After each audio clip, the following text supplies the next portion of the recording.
Welcome back to J.L. Smith. I'm Jeff Smith. As part of our ongoing Tech Talk series, I took some time at the recent NAPERT convention to sit down with our friend Dan Parker. Dan's company, CEOMIT, the Colorado Institute of Musical Instrument Technology, is both a full-service shop as well as an innovative training facility which even offers online instruction. Let's go talk to Dan.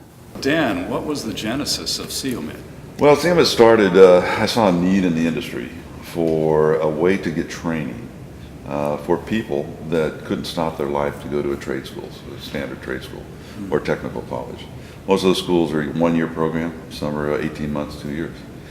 So we've developed CEOMIT to be an online school first. That was the main focus. We're going to teach online. So a guy in Texas could work his day job, a band director, for example, that's frustrated with teaching. He could take an online course in the evening for a number of months and become a qualified repair technician. So without quitting his day job, he's got a new education, a new line of work, as it were.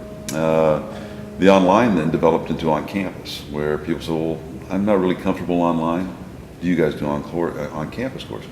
So we have people fly out. I said, well, how can I do the same thing that we're doing online, that short, concise, not interrupt their life too much? So we developed the power courses.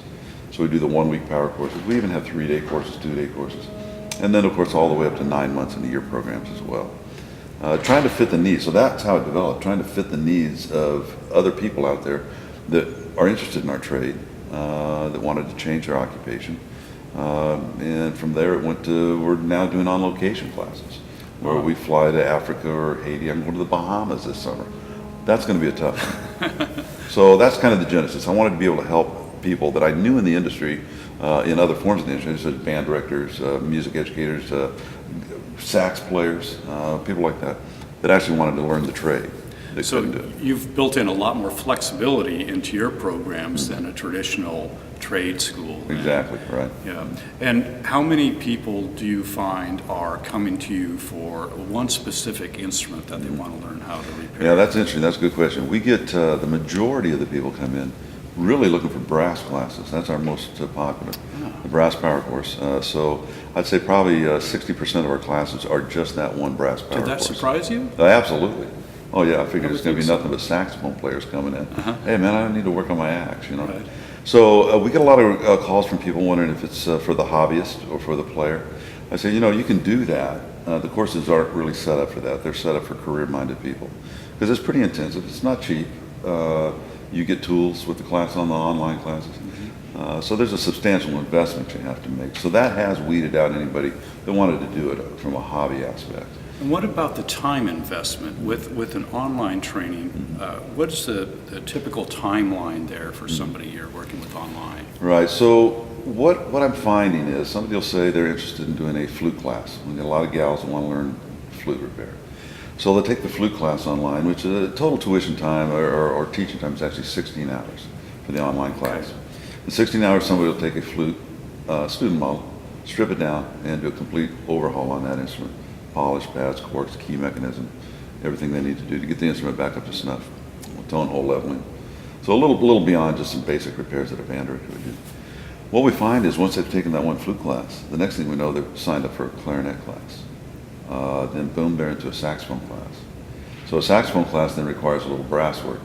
So the next thing you know, they're signed. So many of our people that start out with one class end up taking multiple classes. So that tells me that we're doing it right. They're successful, they've learned through the process, which, you know, 6 years ago, Jeff, I was told this couldn't be done online. So we're doing it every day. We have 299 students around the world that are repairing. Fantastic. 99% in the trade.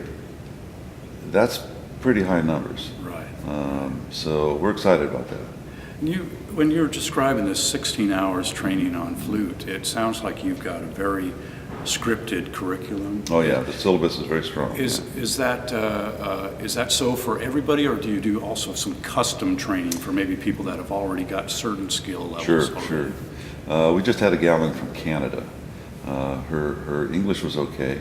Her French was better, but we managed to communicate well. She came down to do a power course on campus for 8 days.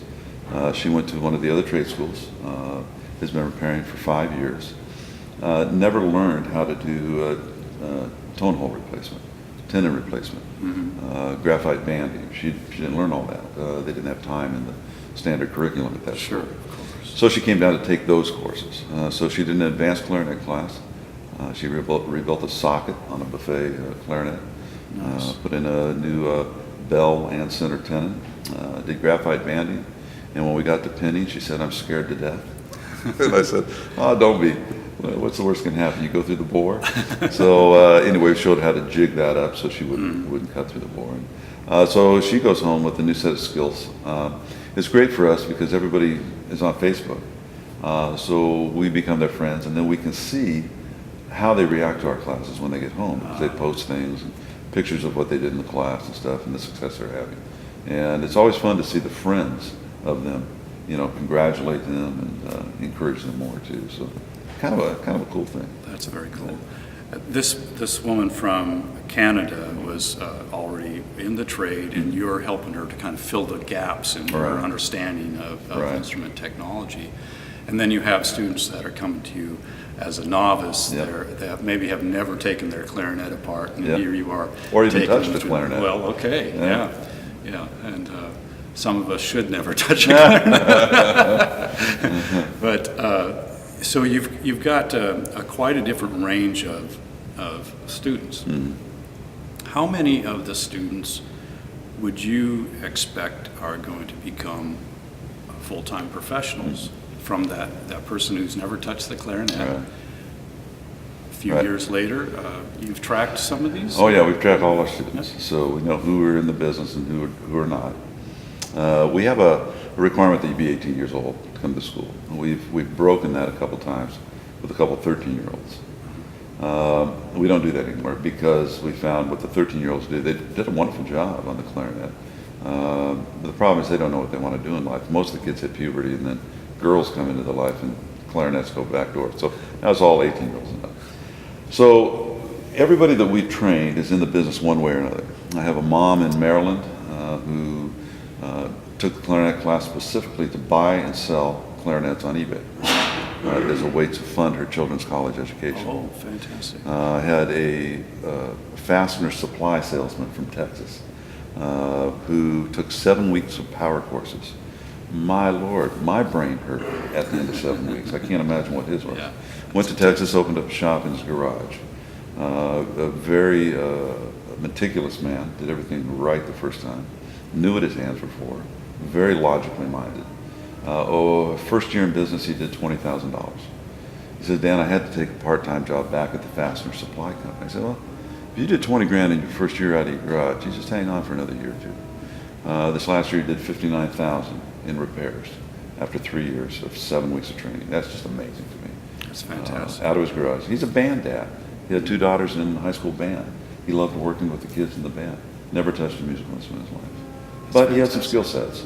And we don't take just everybody that calls or writes. I mean, we have an application process. We don't want to train somebody that we don't feel is going to be successful. We feel we're a pretty good judge of what it takes to be a repair tech. After 41 years in the business, you've seen a lot of apprentices come and go, and people that want to do the trade that really shouldn't do the trade.